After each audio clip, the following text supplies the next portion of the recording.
Hello, जय हिंद, नमस्कार दोस्तों। आप सभी का स्वागत है आपके अपने YouTube channel mission target classes में।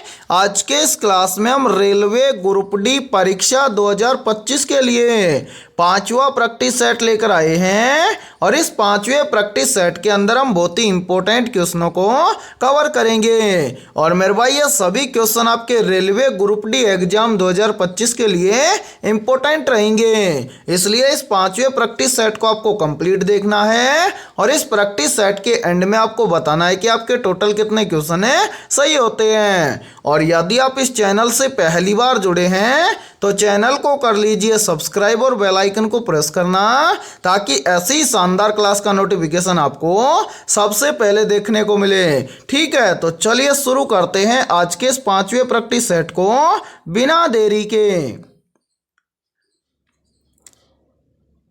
पहला प्रश्न है आप सभी के सामने, नीचे दी गई श्रृंखला श्रेणी में प्रश्न चिन्ह के स्थान पर आने वाली संख्या को ज्ञात करें। यानी कि पहला प्रश्न आप सभी के सामने सीरीज से संबंधित प्रश्न दिया गया है और आपसे पूछा गया है कि इस सीरीज में इस प्रश्न चिन्ह के स्थान पर कौन सी संख्या आएगी। तो मेरे भाई इस टाइप के प्रश्न को आप एग्जाम में देखते हैं फटाफट से कैसे सोल्व करेंगे, तो वो देखिए यहाँ पर देखिए, जब भी आपको एग्जाम के अंदर सीरीज से संबंधित प्रश्न दिया जाए तो आपको क्या करना है, सबसे पहले तो आपको देखना है कि सीरीज में आपको क्या क्या दिया गया है। तो यहाँ पर देखिए सीरीज में दिया गया है सबसे पहले 3, 3 के बाद में 5, 5 के बाद में 9, 9 के बाद में 17 और 17 के बाद में आपसे पूछा गया है कि इस प्रश्न चिन्ह के स्थान पर कौन सी संख्या आएगी। तो मेरे भाई यहाँ पर ध्यान से देखिए इस प्रश्न को किस लॉजिक के आधार पर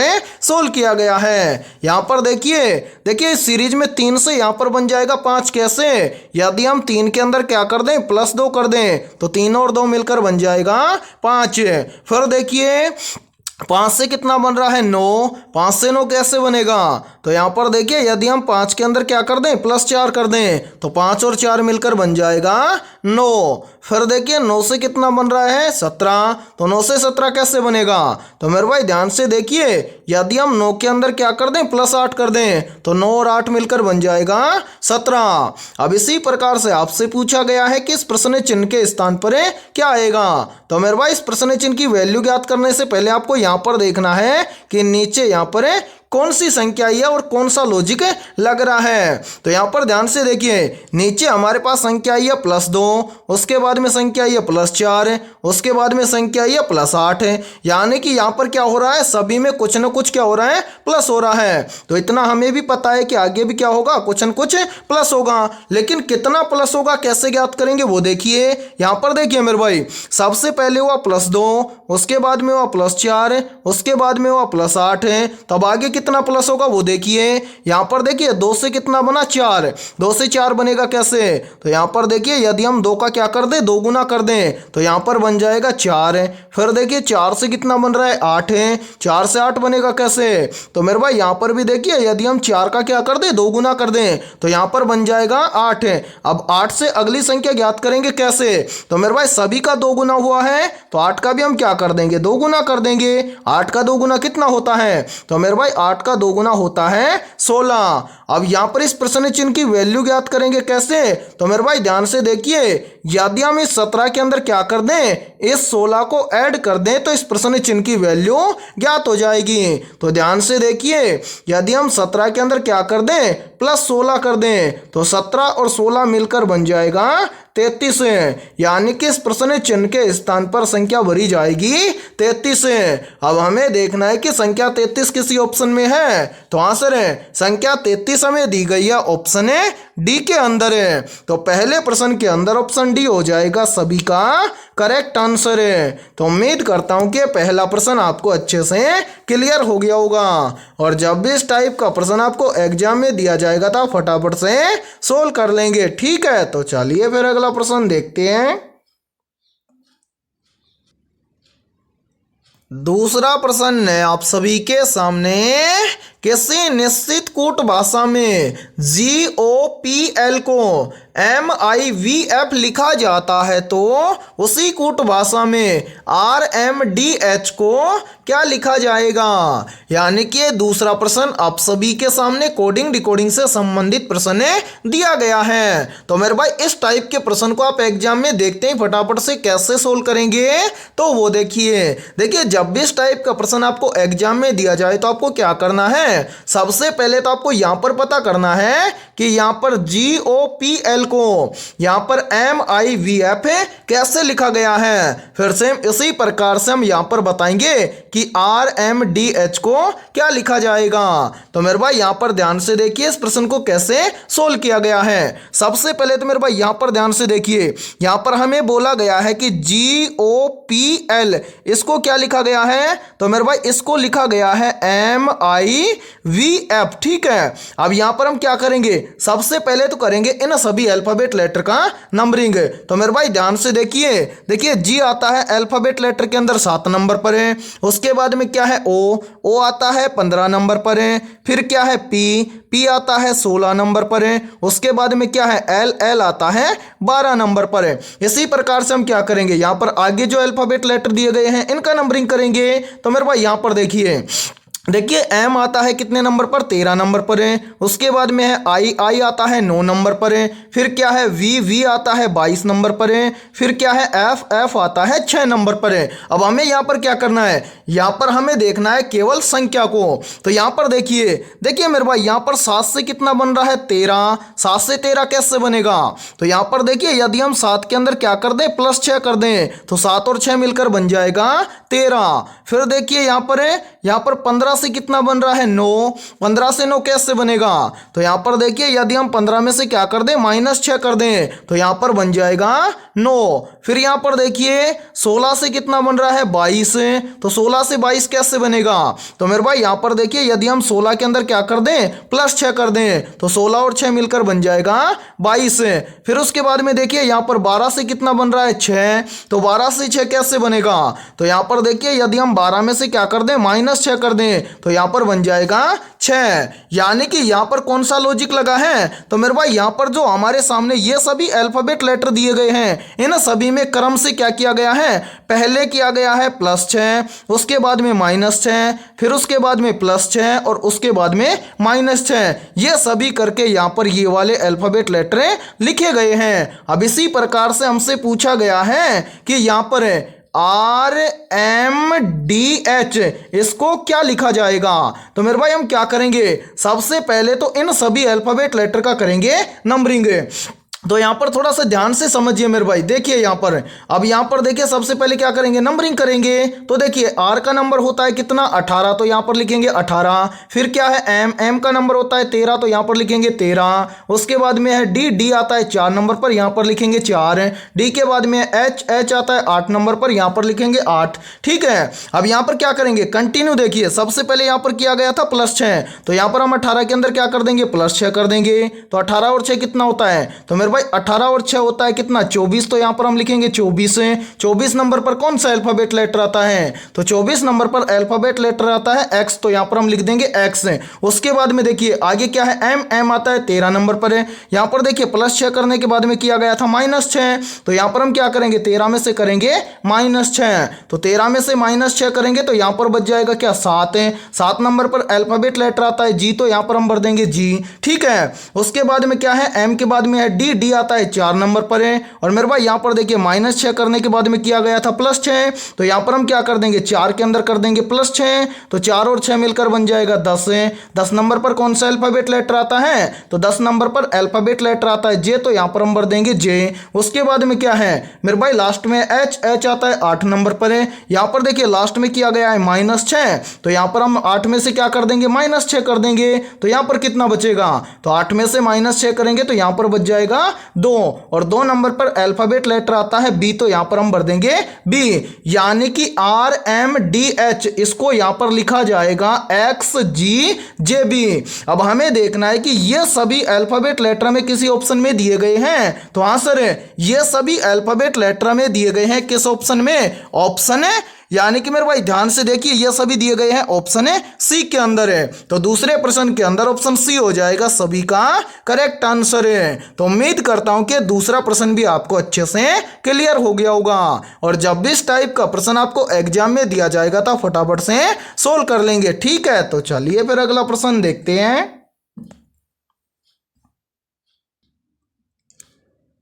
तीसरा प्रश्न है आप सभी के सामने, यदि एस का अर्थ गुणा है, वी का अर्थ घटाना है, एम का अर्थ जोड़ है और एल का अर्थ भाग है तो नीचे दिए गए समीकरण का मान ज्ञात करें। यानी कि तीसरा प्रश्न आप सभी के सामने गणितीय संक्रियाओं से संबंधित प्रश्न दिया गया है। तो मेरे भाई इस टाइप के प्रश्न को आप एग्जाम में देखते हैं फटाफट से कैसे सोल्व करेंगे, तो वो देखिए जब भी इस टाइप का प्रश्न आपको एग्जाम में दिया जाए तो आपको क्या करना है, सबसे पहले तो इस प्रश्न के अकॉर्डिंग इस समीकरण के अंदर जितने भी अल्फाबेट लेटर दिए गए हैं उन सभी का अर्थ इस प्रश्न के अंदर क्या बोला गया है वो अर्थ रखना है, और जो नया समीकरण बनेगा उस समीकरण को सोल्व करके उसका मान हमें ज्ञात करना है। कैसे, तो वो देखिए यहां पर देखिए मेरे भाई प्रश्न के अंदर आपको बोला गया है कि एस का अर्थ है गुणा, तो एस के स्थान पर हम क्या कर देंगे, गुणा कर देंगे। आगे देखिए आगे बोला गया है कि वी का अर्थ है घटाना, तो वी के स्थान पर हम क्या कर देंगे, माइनस कर देंगे। फिर देखिए आगे बोला गया है कि एम का अर्थ है जोड़ें, तो एम के स्थान पर हम क्या कर देंगे, प्लस कर देंगे। फिर देखिए आगे बोला गया है कि एल का अर्थ है भाग, तो एल के स्थान पर हम क्या कर देंगे, भाग कर देंगे। अब मेरे भाई यहाँ पर देखिए आप क्या करेंगे, नया समीकरण बनाएंगे। तो ध्यान से देखिए यहाँ पर है सबसे पहले यहाँ पर 7 है, उसके बाद में है वी का अर्थ है माइनस, तो कर देंगे माइनस है। फिर क्या है 13, तो यहाँ पर लिख देंगे 13। फिर क्या है एम का अर्थ है प्लस, तो यहाँ पर कर देंगे प्लस है। उसके बाद में क्या है 35, तो यहाँ पर हम लिखेंगे 35 है। उसके बाद में एल का अर्थ है भाग, तो यहाँ पर हम कर देंगे भाग है। उसके बाद में क्या है 7, तो यहाँ पर लिखेंगे 7 है। फिर क्या है एस का अर्थ है गुणा, तो यहाँ पर कर देंगे गुणा। उसके बाद में क्या है 6, तो यहाँ पर हम लिख देंगे 6। मेरे भाई यहाँ पर बन गया नया समीकरण। अब इस समीकरण को सोल्व करके इसका मान हमें ज्ञात करना है। तो जब भी इस टाइप का समीकरण आपसे बन जाए तो सबसे पहले आपको क्या करना है, ब्रैकेट को सोल्व करना है। जब ब्रैकेट ना मिले तो आपको क्या करना है, भाग को सोल्व करना है। तो यहां पर इस समीकरण के अंदर हम क्या करेंगे, सबसे पहले करेंगे भाग।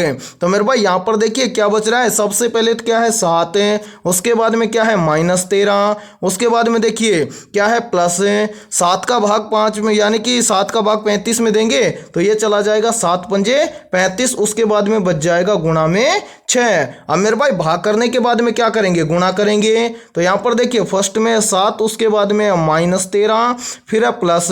अब 6 और 5 का आपस में गुणा कर देंगे तो यहाँ पर बन जाएगा 6 पंजे 30। अब प्लस प्लस के को जोड़ देंगे और जो माइनस का है उसको घटा देंगे। तो यहाँ पर देखिए प्लस का है 7 और प्लस का है 30, तो 7 और 30 मिलकर बन जाएगा कितना, 37। अब 37 में से क्या कर देंगे, -13 कर देंगे। तो मेरे भाई ध्यान से देखिए 37 में से -13 कर देंगे तो यहां पर बच जाएगा 24 है। यानी कि इस प्रश्न के अकॉर्डिंग यदि हम इस समीकरण को सोल्व करेंगे तो इस समीकरण का मान आएगा 24 है। अब हमें देखना है कि 24 किसी ऑप्शन में है, तो आंसर है 24 हमें दिया गया है ऑप्शन है डी के अंदर है। तो तीसरे प्रश्न के अंदर ऑप्शन डी हो जाएगा सभी का करेक्ट आंसर है। तो उम्मीद करता हूं कि तीसरा प्रश्न भी आपको अच्छे से क्लियर हो गया होगा, और जब भी इस टाइप का प्रश्न आपको एग्जाम में दिया जाएगा तो फटाफट से सोल्व कर लेंगे। और इसी के साथ में देखिए आप सभी के लिए बहुत ही इंपॉर्टेंट सूचना है, यदि आप पहली बार के अंदर ग्रुप डी एग्जाम के अंदर सिलेक्शन लेना चाहते हैं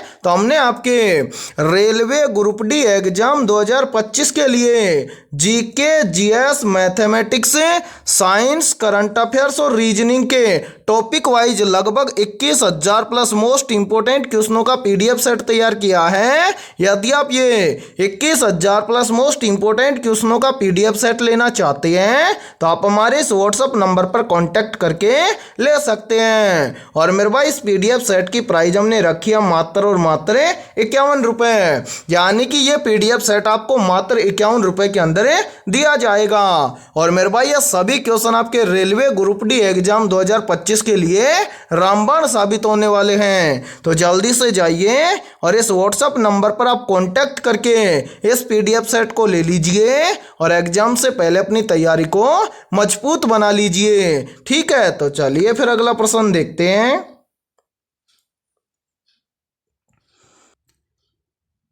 चौथा प्रश्न है आप सभी के सामने। नीचे दिए गए प्रश्न में प्रश्न चिन्ह के स्थान पर आने वाली संबंधित संख्या को ज्ञात करें।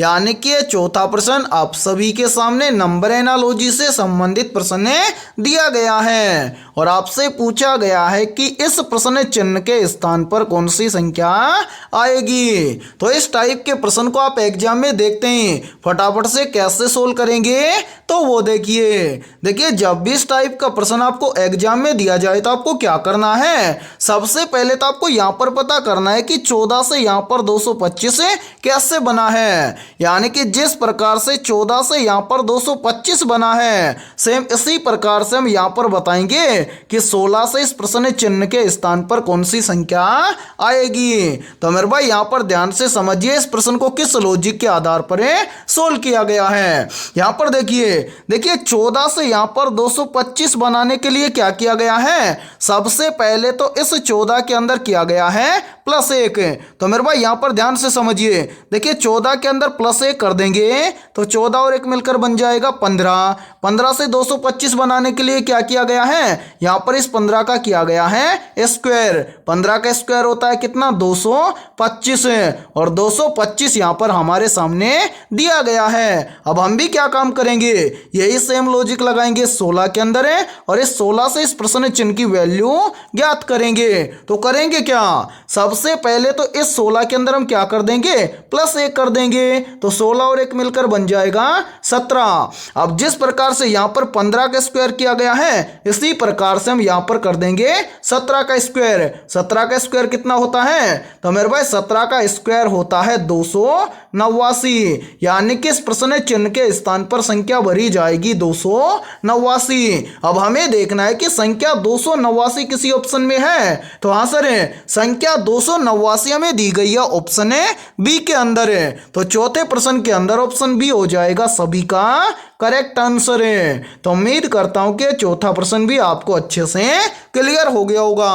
और जब भी इस टाइप का प्रश्न आपको एग्जाम में दिया जाएगा तो आप फटाफट से सोल्व कर लेंगे। ठीक है, तो चलिए फिर अगला प्रश्न देखते हैं।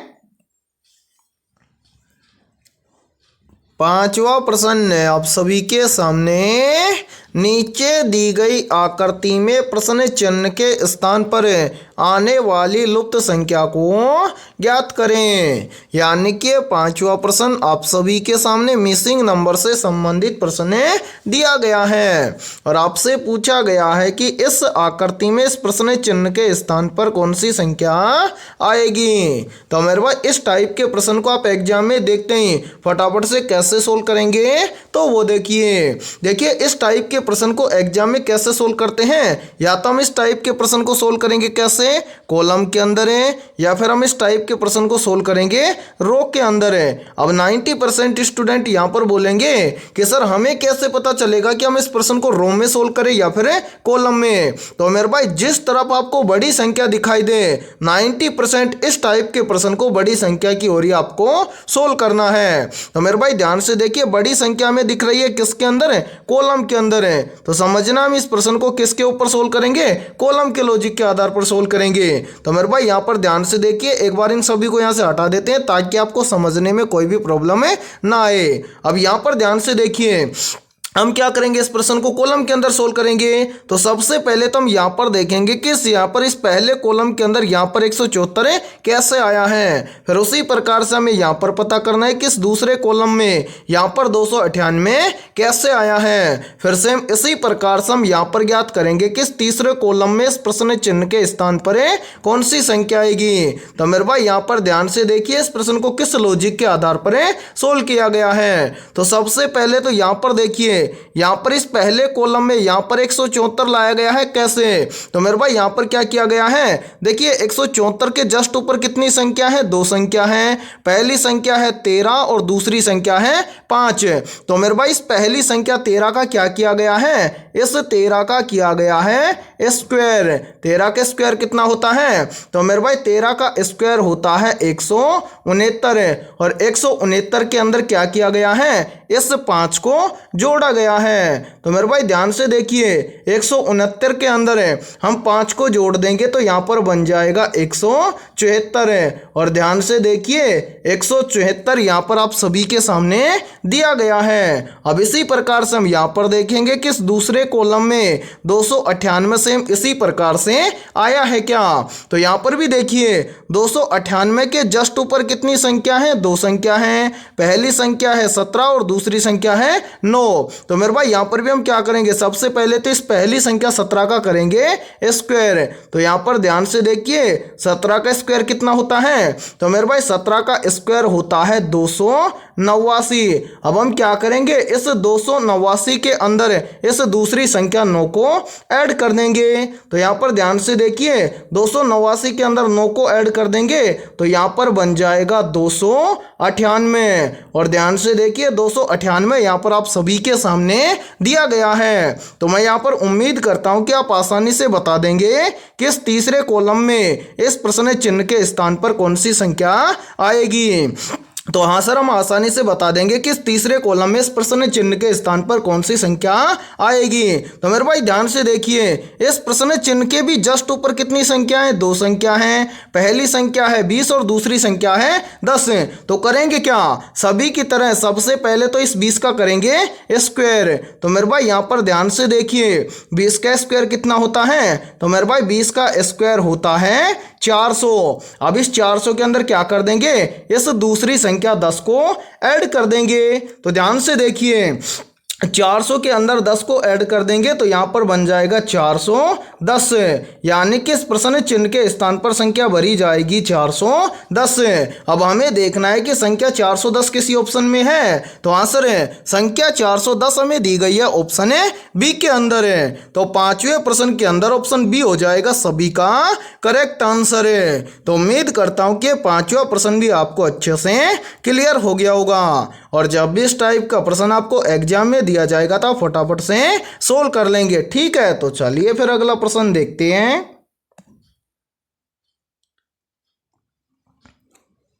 छठा प्रश्न है आप सभी के सामने, निम्न में से मानव शरीर में पाचन एंजाइम कौन सा पाया जाता है? Option A trypsin, option B है पेप्सिन, ऑप्शन सी है एमाइलेज, और ऑप्शन डी है उपरोक्त सभी। तो यहाँ पर देखिए इन चारों में से करेक्ट आंसर हो जाएगा सभी का ऑप्शन है डी, यानी कि मानव शरीर में पाचन एंजाइम के रूप में ट्रिप्सिन, पेप्सिन और एमाइलेज ये सभी पाए जाते हैं। तो छठे प्रश्न के अंदर करेक्ट आंसर हो जाएगा सभी का ऑप्शन है डी। तो चलिए फिर अगला प्रश्न देखते हैं। 7वां प्रश्न है आप सभी के सामने, भारत का स्टैचू ऑफ यूनिटी किस नेता की प्रतिमा है? तो यहाँ पर देखिए इन चारों में से करेक्ट आंसर हो जाएगा सभी का ऑप्शन है सी, यानी कि भारत का statue of unity Sardar Vallabh भाई पटेल की प्रतिमा है। तो 7वें प्रश्न के अंदर करेक्ट आंसर हो जाएगा सभी का ऑप्शन है सी। तो चलिए फिर अगला प्रश्न देखते हैं। 8वां प्रश्न है आप सभी के सामने, रक्त में सबसे अधिक मात्रा में कौन सा घटक पाया जाता है? मेरे भाई वेरी वेरी इंपॉर्टेंट प्रश्न है ये, तो जल्दी से बताइए इन चारों में से करेक्ट आंसर है क्या होगा।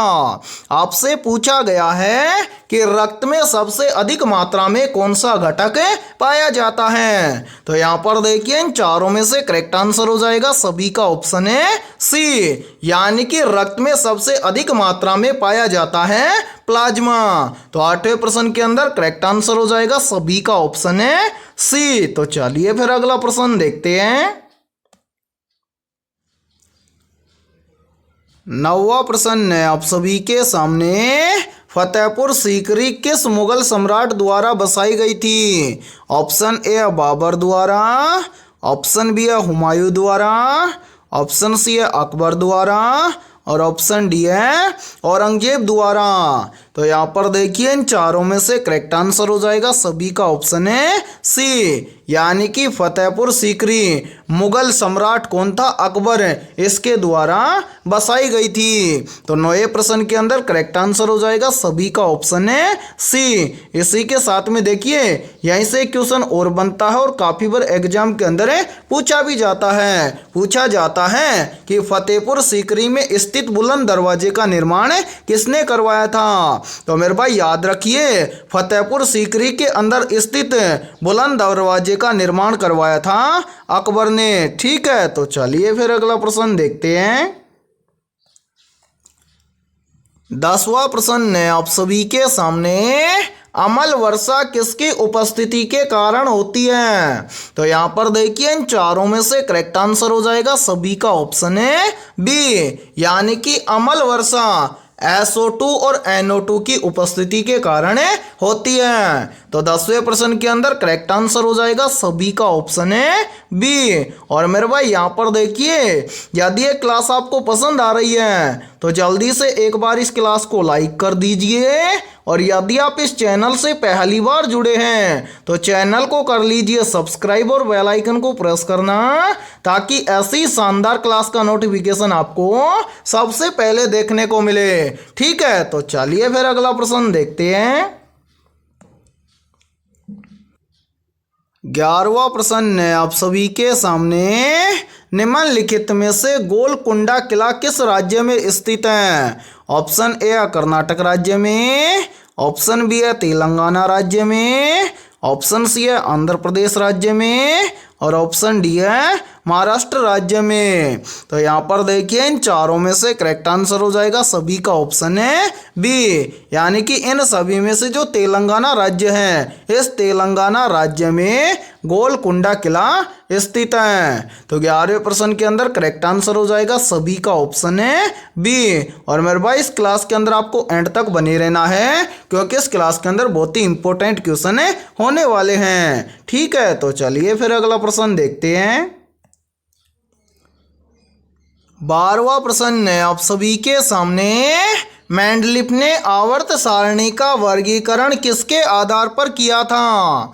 ऑप्शन ए परमाणु क्रमांक के आधार पर है, ऑप्शन बी द्रव्यमान संख्या के आधार पर है, ऑप्शन सी है परमाणु संख्या के आधार पर है, और ऑप्शन डी है परमाणु भार के आधार पर है। तो जल्दी से बताइए इन चारों में से करेक्ट आंसर क्या होगा? आपसे पूछा गया है कि मेंडलीफ ने आवर्त सारणी का वर्गीकरण किस आधार पर किया था। तो यहाँ पर देखिए इन चारों में से करेक्ट आंसर हो जाएगा सभी का ऑप्शन है डी, यानी कि वैज्ञानिक मेंडलीफ ने आवर्त सारणी का वर्गीकरण किया था परमाणु भार के आधार पर है। तो 12वें प्रश्न के अंदर करेक्ट आंसर हो जाएगा सभी का ऑप्शन है डी। तो चलिए फिर अगला प्रश्न देखते हैं।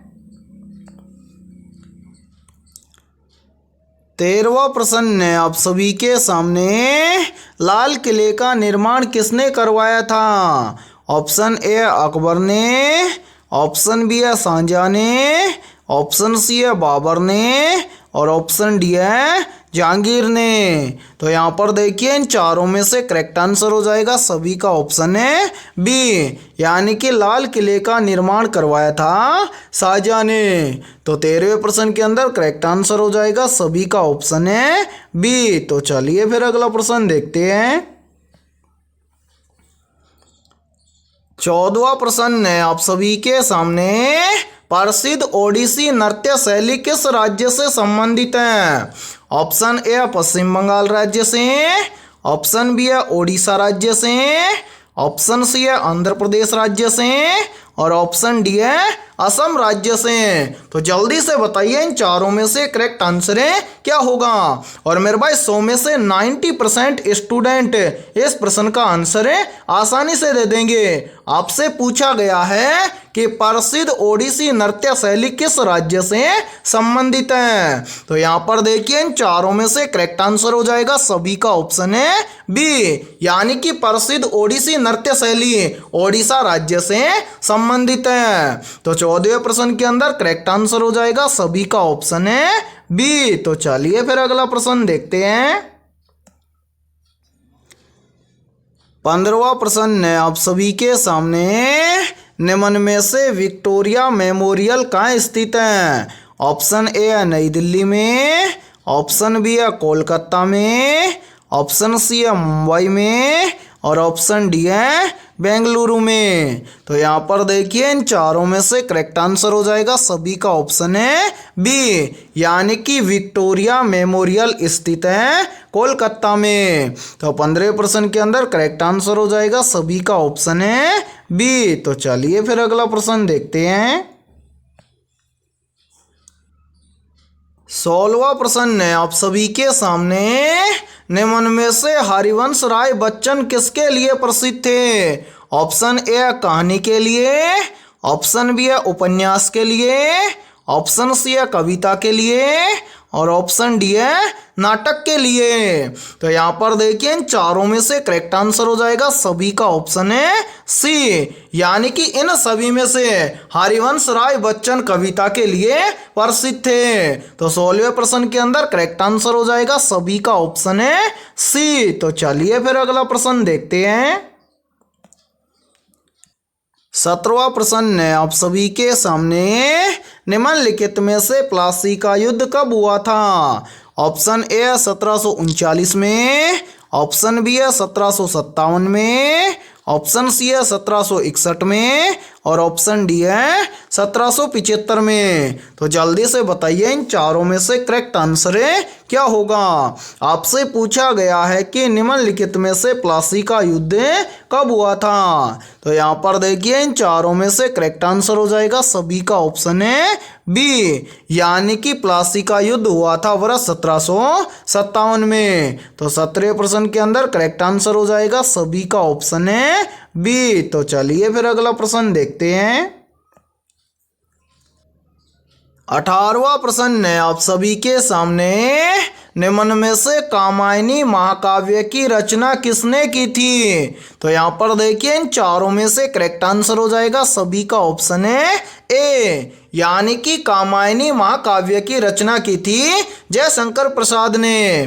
तो 18वें प्रश्न के अंदर करेक्ट आंसर हो जाएगा सभी का ऑप्शन है ए। और इसी के साथ में देखिए आप सभी के लिए बहुत ही इंपॉर्टेंट सूचना है, यदि आप पहली बार के अंदर ग्रुप डी के अंदर सिलेक्शन लेना चाहते हैं तो हमने आपके रेलवे ग्रुप डी एग्जाम 2025 के लिए ऑल सब्जेक्ट के ऊपर टॉपिक वाइज लगभग 21,000 प्लस मोस्ट इंपोर्टेंट क्वेश्चनों का पीडीएफ सेट तैयार किया है। यदि आप ये 21,000 प्लस मोस्ट इंपोर्टेंट क्वेश्चनों का पीडीएफ सेट लेना चाहते हैं तो आप हमारे इस व्हाट्सएप नंबर पर कांटेक्ट करके ले सकते हैं। व्हाट्सएप नंबर है 7374826893। ये हमारा व्हाट्सएप नंबर है। इस व्हाट्सएप नंबर पर आप कांटेक्ट करके इस पीडीएफ सेट को ले सकते हैं। और मेरे भाई इस पीडीएफ सेट की प्राइस हमने रखी है मात्र और मात्र 51 रुपये, यानी कि 51 रुपये की फीस के अंदर आपको ग्रुप डी एग्जाम के लिए most important 21,000 plus most important क्वेश्चनों का पीडीएफ सेट दिया जाएगा। और मेरे भाई ये सभी क्वेश्चन आपके एग्जाम के लिए रामबाण साबित होने वाले हैं। तो जल्दी से जाइए और इस व्हाट्सएप नंबर पर आप कांटेक्ट करके इस पीडीएफ सेट को ले लीजिए और एग्जाम से पहले अपनी तैयारी को मजबूत बना लीजिए। ठीक है, तो चलिए फिर अगला प्रश्न देखते हैं। 19वां प्रश्न है आप सभी के सामने, जालियांवाला बाग हत्याकांड कहाँ हुआ था? ऑप्शन ए है दिल्ली में, ऑप्शन बी है अमृतसर में, ऑप्शन सी है लखनऊ में और ऑप्शन डी है पटना में। तो जल्दी से बताइए इन चारों में से करेक्ट आंसर क्या होगा? आपसे पूछा गया है कि जालियांवाला बाग हत्याकांड कहाँ हुआ था। तो यहाँ पर देखिए आप सभी का करेक्ट आंसर हो जाएगा यहाँ पर ऑप्शन बी, यानी कि जालियांवाला बाग हत्याकांड हुआ था अमृतसर में। तो 19वें प्रश्न के अंदर करेक्ट आंसर हो जाएगा सभी का ऑप्शन बी। और मेरे भाई यहाँ पर देखिए यहीं से क्वेश्चन और बनता है और काफी बार एग्जाम के अंदर पूछा भी जाता है कि जालियांवाला बाग हत्याकांड अमृतसर में कब हुआ था। तो मेरे भाई याद रखिए जालियांवाला बाग हत्याकांड अमृतसर में हुआ था कब? 13 अप्रैल 13 अप्रैल 1919 में। ठीक है, कब हुआ था जलियांवाला बाग हत्याकांड? तो मेरे भाई ये हुआ था 13 अप्रैल 1919 के अंदर। कहाँ पर हुआ था? अमृतसर के अंदर। ठीक है, तो चलिए फिर अगला प्रश्न देखते हैं। 20वां प्रश्न है आप सभी के सामने, निम्न में से गोदान उपन्यास के लेखक कौन है? ऑप्शन ए है मुंशी प्रेमचंद, ऑप्शन बी है महादेवी वर्मा, ऑप्शन सी है रामधारी सिंह दिनकर और ऑप्शन डी है हरिवंश राय बच्चन। तो यहाँ पर देखिए इन चारों में से करेक्ट आंसर हो जाएगा सभी का ऑप्शन है ए, यानी कि गोदान उपन्यास के लेखक हैं मुंशी प्रेमचंद। तो 20वें प्रश्न के अंदर करेक्ट आंसर हो जाएगा सभी का ऑप्शन है ए। तो मेरे भाई आज की इस क्लास के अंदर इतना ही। यदि ये क्लास आपको पसंद आई है तो जल्दी से एक बार इस क्लास को लाइक कर दीजिए, और यदि आप इस चैनल से पहली बार जुड़े हैं तो चैनल को कर लीजिए सब्सक्राइब और बेल आइकन को प्रेस करना, ताकि ऐसी शानदार क्लास का नोटिफिकेशन आपको सबसे पहले देखने को मिले। और आज की इस क्लास के अंदर हमने 20 बहुत ही इंपॉर्टेंट क्वेश्चन करवाए हैं। तो इन 20 में से आपके कितने क्वेश्चन सही हुए हैं सभी को कमेंट सेक्शन के अंदर कमेंट करके बताना है। और जिन भी अभ्यर्थियों के इन 20 में से लगभग 18 प्लस क्वेश्चन सही हुए हैं तो समझना उनकी तैयारी बेहतर है। तो फिर मिलते हैं ऐसे बेहतरीन क्वेश्चनों के साथ शाम को 7:30 बजे।